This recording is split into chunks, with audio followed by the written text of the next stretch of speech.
اللہ کے پیارے نبی فرماتے ہیں ما ترکت فتنتن ازرع علی الرجال من امتی من النساء، میں نے اپنی امت کے مردوں کے لیے عورت سے خطرناک کوئی فتنہ نہیں چھوڑا ہے۔ سب سے خطرناک فتنہ اگر میری امت کا کوئی ہے تو عورت۔ جب تو نے ہم کو ہدایت کا راستہ دکھا دیا، اسلام کا راستہ بتا دیا، اے اللہ غلط راستے پر ہم کو کبھی نہ ڈالنا، ہم کو ہدایت پر آنے کے بعد کبھی غلط راستے پہ نہ جانے دینا۔ آئیے فتنوں کے اس دور میں ہماری ڈیوٹی کیا ہے؟ ایک فتنہ اور بیان کر دوں، عورت کا فتنہ۔ مولوی صاحب یہ کیا بول رہے ہیں آپ، عورت بھی فتنہ ہے کیا؟ جی ہاں، عورت فتنہ ہے۔ میری ماں میرے برا مت مانے، میں ابھی وضاحت کر رہا ہوں اس بات کی۔ عورت کیوں فتنہ ہے؟ آئیے میں نبی کی دو حدیثیں آپ کو پڑھ کے سناتا ہوں۔ اللہ کے پیارے نبی فرماتے ہیں ما ترکت فتنتن ازرع علی الرجال من امتی من النساء، میں نے اپنی امت کے مردوں کے لیے عورت سے خطرناک کوئی فتنہ نہیں چھوڑا ہے۔ سب سے خطرناک فتنہ اگر میری امت کا کوئی ہے تو عورت ہے۔ دوسری حدیث اللہ کے پیارے نبی فرماتے ہیں الدنیا کلھا متاع وخیر متاع الدنیا المرأة الصالحہ، دنیا کی سب سے قیمتی دولت نیک عورت ہے۔ اے اللہ کے نبی آپ کی دو باتیں الگ الگ کیوں ہیں؟ ایک طرف آپ کہتے ہیں دنیا کا سب سے بڑا فتنہ عورت ہے، اور ایک طرف آپ کہتے ہیں کہ دنیا کی سب سے بڑی دولت عورت ہے۔ میری پیاری ماں بہنوں، نبی نے خود ہی جواب دے دیا، جب عورت نیک بن جائے، جب عورت دیندار بن جائے، جب عورت صالحہ بن جائے تو وہ دنیا کی سب سے بڑی دولت ہے، اور جب وہ عورت اللہ کے دین سے نکل جائے، پردے سے نکل جائے، شرم و حیا سے نکل جائے تو اس سے بڑا فتنہ کوئی نہیں ہے۔ اسی لیے اللہ کے نبی نے تعلیم دی، اسی لیے اللہ کے نبی نے تعلیم دی جب عورت گھر سے نکلے تو پردے میں نکلے۔ بلکہ قرآن میں اللہ تعالیٰ نے ایک عورت کو کسی غیر محرم سے اگر بات کرنا پڑ جائے، اللہ تعالیٰ نے غیر محرم سے بات کرنے کا سلیقہ بھی عورت کو سکھایا۔ فرمایا فلا تخزان بالقول فیطمع الذی فی قلبہ مرض، اے مسلمان عورتوں جب تمہیں کسی غیر مرد سے بات کرنا پڑ جائے تو تم نرمی کے ساتھ اور لچک کے ساتھ بات مت کرنا، بلکہ تمہارے انداز میں کڑا پن ہونا چاہیے، تم کڑک انداز میں بات کیا کرو۔ وقلن قولا معروفا، اور جو بھی بات کرو صحیح بات کرو، دستور کے مطابق کرو۔ قرآن بتا رہا عورت کو بات کرنے کا طریقہ۔ اور کیوں ایسا کہا کہ سامنے والے کے دل میں کہیں تمہارے خلاف تمہارے لیے کوئی امید کا پودا نہ اس کے دل میں پیدا ہو۔ رانگ نمبر سے کال آئی عورت کے موبائل پہ، لڑکی کے موبائل پہ۔ اب ایک طریقہ تو یہ ہے رانگ نمبر ہے، جلدی سے فون کاٹ دیا، نمبر بلاک کر دیا، اور دوسرا طریقہ یہ بات کرنے لگی۔ اب جب بات کرنے لگے گی اور مٹھاس کے ساتھ اور محبت کے ساتھ بات کرنے لگے گی، بات آگے بڑھے گی۔ کتنے واقعات اس بات کے گواہ ہیں کہ رانگ نمبر سے آنے والی ایک کال اور غلط نمبر سے آنے والا ایک میسج وہ جا کر کے ختم ہوتا ہے زناکاری اور بدکاری پر۔ میری ماں اور بہنوں بڑے ادب کے ساتھ کہنا چاہتا ہوں، موبائل آپ کے لیے بڑا خطرناک ہتھیار بن چکا ہے۔ اس موبائل پر ہماری بہن اگر انسٹاگرام چلاتی ہے، واٹس ایپ چلاتی ہے، فیس بک چلاتی ہے، میں بڑے یقین کے ساتھ کہتا ہوں بڑی احتیاط کرو میری بہنوں۔ فیس بک کی دنیا میں کوئی آتا ہے اور آپ کی ہر پوسٹ کو لائک کرتا ہے، آپ نے کچھ ڈالا ماشاءاللہ سبحان اللہ کہتا ہے، اور ان باکس میں آ کر کے کہتا ہے مجھے بڑی اچھی لگتی ہے، آپ سے محبت کا اقرار کرتا ہے۔ خبردار اس کے جھانسے میں مت آنا۔ محبت یہ نہیں ہے کوئی آپ کو گلاب کا پھول لا کے دے دے، محبت یہ نہیں ہے کوئی فیس بک پر آ کر کے آپ سے محبت کا اقرار کرے۔ ارے محبت تو وہ کرتا ہے جو سینکڑوں لوگوں کے درمیان کہتا ہے میں نے اس عورت کو اپنے نکاح میں قبول کیا، میں نے اس عورت کو اپنے نکاح میں قبول کیا، اور اس کی پوری ذمہ داری کو اپنے کندھے پر لیتا ہے، اس کو اپنی بیوی بناتا ہے۔ محبت وہ کرتا ہے۔ محبت ایک دن گلاب کا پھول دینے سے محبت ثابت نہیں ہوتی ہے۔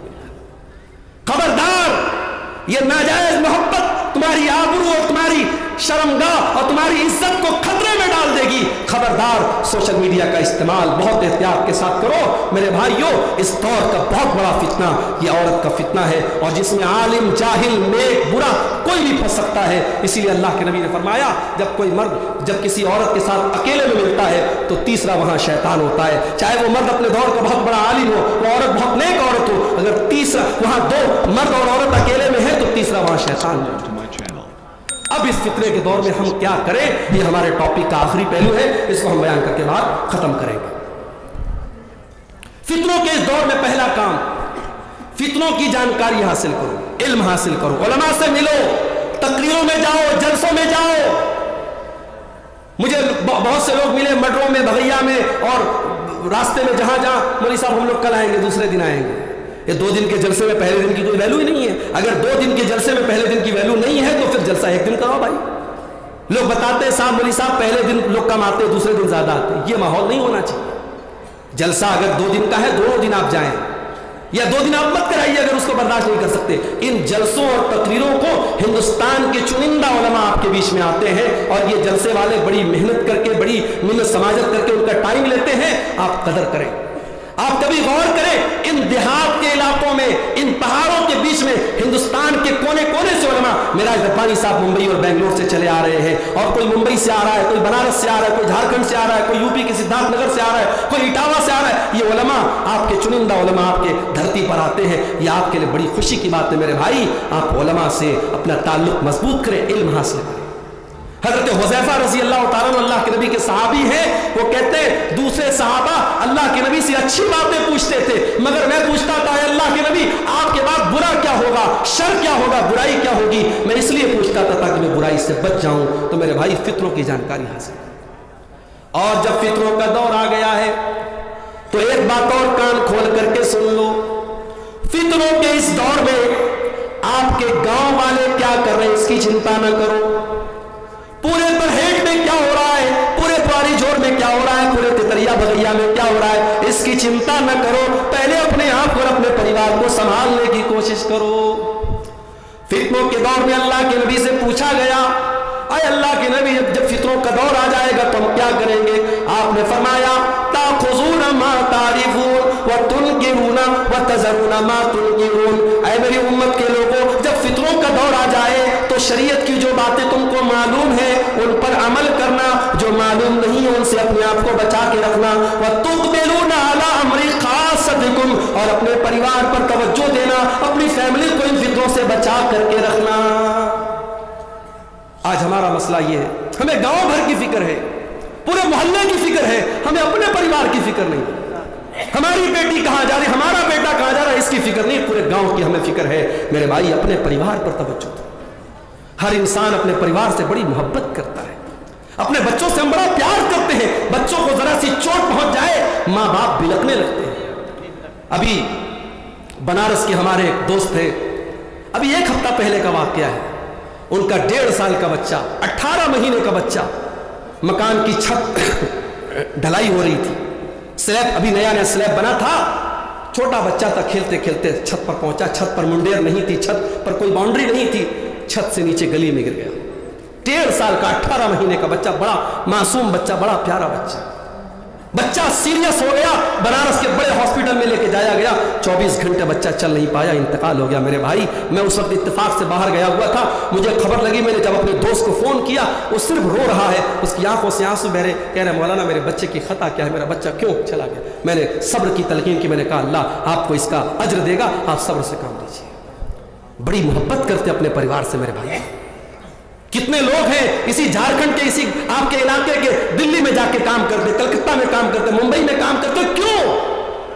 کبھی آپ نے سوچا ہے دبئی میں اور سعودی میں جو لوگ کام کرتے ہیں بڑی اچھی زندگی نہیں گزارتے ہیں؟ ہمیں لگتا ہے صاحب وہاں تو اے سی میں رہتے ہوں گے، 24 گھنٹے وہاں محلوں میں آرام سے رہتے ہوں گے. کبھی آپ جا کے دیکھیں سعودی میں اور دبئی میں جو کام کرنے والے ورکرز ہیں ان کے کارخانے کیسے ہوتے ہیں. یہاں ان کے بچے عیش کر رہے ہیں، ان کی بیوی اے سی میں رہ رہی ہے، ان کے بچے کولر میں رہ رہے ہیں، وہاں بیچارے گرمی میں دھوپ میں ان کو ستایا جاتا ہے. میرے بھائیوں انسان اتنی تکلیفیں کس کے لیے اٹھاتا؟ اپنی فیملی کے لیے اٹھاتا ہے. جس فیملی سے ہم اتنا پیار کرتے ہیں کہ ہم گوارا کر لیں کہ ہماری فیملی جہنم کی آگ میں چلی جائے. جس باپ نے 18 سال تک اپنی بچی کو محبتوں سے پالا تھا، بچپن میں اسے قرآن پڑھایا تھا، اسے مدرسے میں ڈالا تھا، کل جب وہ 18-20 سال کی جوان لڑکی جب وہ مرتد ہو جاتی ہے اور باپ کا گھر چھوڑ کے کسی غیر مسلم کے ساتھ فرار ہو جاتی ہے، اور اگلے دن نیوز آتی ہے کہ افسانہ آکانشا بن گئی اور عائشہ پوجا بن گئی، تو سوچو اس باپ کے کلیجے پر کیسی چھریاں چلتی ہوگی، اس ماں کے دل پر کیسی چھریاں چلتی ہوگی. میرے بھائیوں اپنی اولاد کے عقیدے کی فکر کرو، اپنی اولاد کے دین کی فکر کرو، اپنی اولاد کی آخرت کی فکر کرو. ابراہیم علیہ السلام جب اپنے لخت جگر اسماعیل کو اور اپنی بیوی ہاجرہ کو مکہ میں چھوڑ کے جانے لگے تو کیا دعا کرتے ہیں؟ وَجُنُونِي وَبَنِيَّ أَن نَّعْبُدَ الْأَصْنَامَ.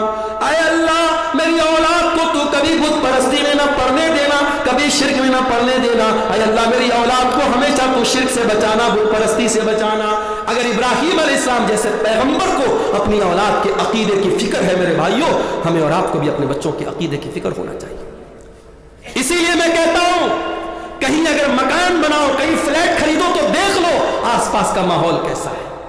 کتنے ہمارے اہل حدیث بھائی ہیں ایسے علاقے میں جا کے رہنے لگے جہاں تعویذ پہنا جاتا ہے, جہاں مزاروں پہ سجدے کیے جاتے ہیں, جہاں عرس منایا جاتا ہے, جہاں گیارہویں منائی جاتی ہے. ہمارے اہل حدیث وہاں جا کے وہ سارے کام کرنے لگے, ان کے بچے وہ سارے شرک کے کام کرنے لگے. ماحول کا بہت اثر پڑتا ہے. اگر اپنے بچوں کی بھلائی چاہتے ہو, اپنی بھلائی چاہتے ہو, دینداروں کے ماحول میں رہو, اچھے ماحول میں رہو اور اپنے بچوں کی آخرت کی فکر کرو میرے بھائی.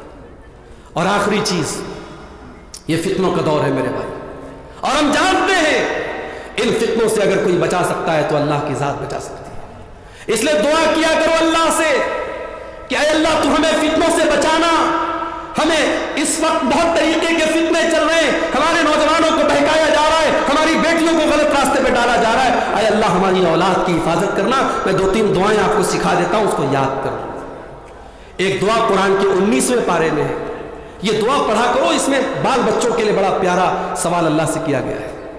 ربنا هب لنا من ازواجنا وذرياتنا قرة اعين.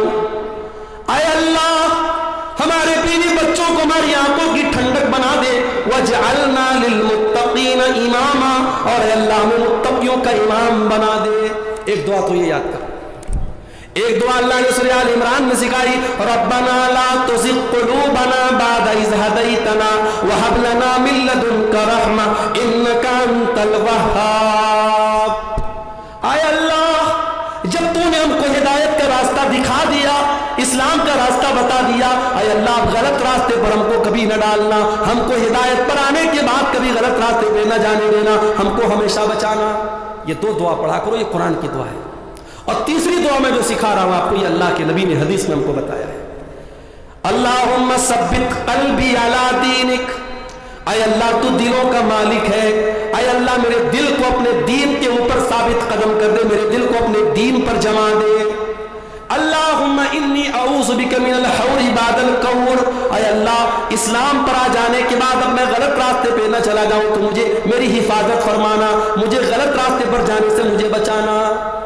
ان دعاؤں کو میرے بھائیوں یاد کر لو, یہ دعائیں ہمارا بہت بڑا سہارا ہے. ان دعاؤں کو کبھی ہلکے میں مت لینا, اور یہ یاد رکھنا جتنا اللہ تبارک و تعالیٰ کی ذات پر آپ کا یقین کامل ہوگا اتنا اللہ تعالیٰ ان فتنوں سے آپ کو بچائے گا.